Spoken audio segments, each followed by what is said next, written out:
రీతిలో రాజమహేంద్రవరం పైన కూడా కేంద్ర మంత్రి రామ్మోహన్ నాయుడు గారు అలాగే ఎంపీ పురంధేశ్వరి గారు వీళ్ళందరూ కూడా సమీక్షిస్తూ కాంట్రాక్టర్స్ తోటి ఇచ్చిన టైం లైన్లోని కంప్లీట్ చేయాలన్న దాని మీద ఎక్కడా కూడా నాణ్యత ప్రమాణాల్లోని ఎక్కడ కూడా కాంప్రమైజ్ అవ్వకుండా చేయాలన్నది మా తాలూకు ఆలోచన. దురదృష్టమైన సంఘటన జరిగింది.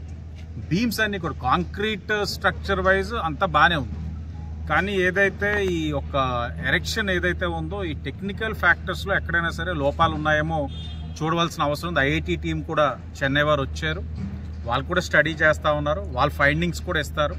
కాంట్రాక్టర్స్ తోటి అధికారులు కూడా మాట్లాడుతూ ఉన్నారు.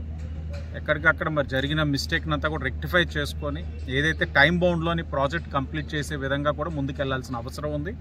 ఏదేమైనా ఎక్కడైనా తప్పు జరిగితే మాత్రం కఠినమైన చర్యలు ఉంటాయి, దాంట్లోనే మోమాటాలు ఏమీ లేవు. ఎందుకంటే ఈరోజు ఎన్డీఏ